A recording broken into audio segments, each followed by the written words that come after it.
Now, honorable senators, indeed, in a sitting of this House, some times back, the plenary adopted the report of the Powers and Privileges Committee, thereby sending away from the chamber and from the presence of Parliament the Honorable Senator Gloria for the period that was specified in that particular report. Now, Senator Gloria has since been serving that sentence as handed to her by the Senate. However, the senator moved to the High Court in Machakos and went before Justice Raila and obtained conservatory orders. She moved by way of judicial review to challenge the decision of this House. That matter is pending. While the matter is pending, she managed to obtain restraining orders, conservatory orders, that whatever decision this Senate made, that decision remains stayed until further orders of the court. And that is why Senator Gloria is seated in the chamber. She's seated in the chamber pursuant to that particular court order. Yes, Senator Boni. Mr. Speaker, I want to thank you for that communication and also would like to congratulate Senator Gloria for her humility, because until that order, she has been observing the decisions of this House. That said, Mr. Speaker, could you clarify at whom that order was directed? Mr. Speaker, to my understanding, and you'll correct me, you have been asked as the Speaker of the Senate by the courts. Allow me to remind you, Mr. Speaker, sir, that it was never your decision. It was the decision of the plenary.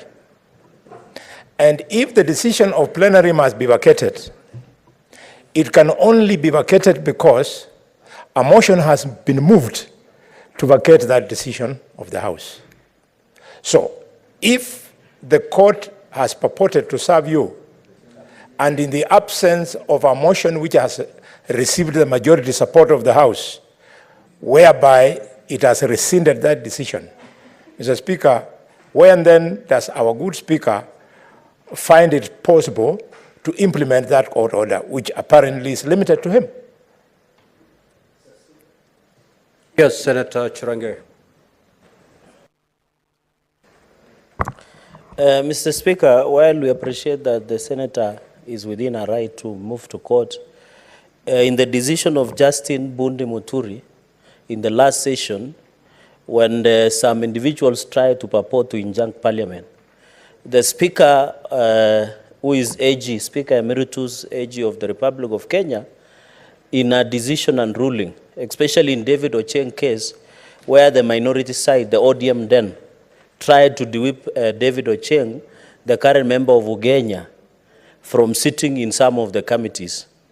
And when they moved to court, Mr. Speaker, the Justice Justin Muturi, JB Muturi, Speaker Emeritus, and the current AG made a ruling that the Parliament cannot be injuncted by anybody, not the courts of law or not anybody in the arms, because what we will be doing is we are risking the exclusive jurisdiction of this House, where you will get individuals moving to court to even injunct, not only on the issue at hand, but even injunct a petition or a discussion that we're having on the plenary. Secondly and finally, Mr. Speaker, sir, courts in this republic, under Speaker Mate's case, the former Embu Speaker, County Assembly, rule that you can only challenge the process at the tail end, and when all the processes has been completed, Mr. Speaker.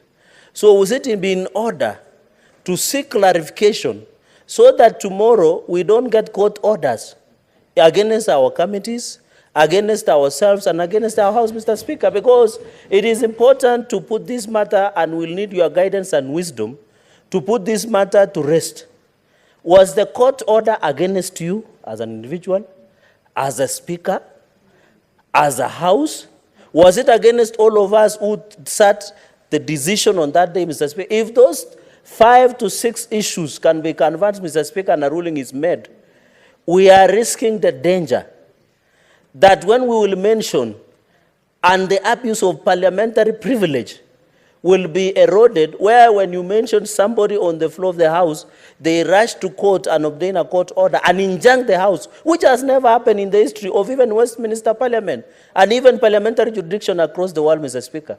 On this one, we need your guidance and direction because we are risking the exclusive parliamentary jurisdiction and privilege of this House. I thank you, Mr. Speaker, sir. Yes, Senator Osotsi.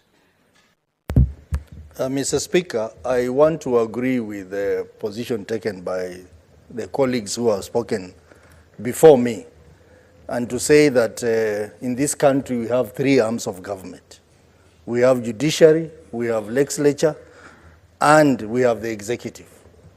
And the doctrine of separation of powers is a very, very important doctrine in this country, so that the 3 arms of government operate independently, but in the process collaborate. Mr. Speaker,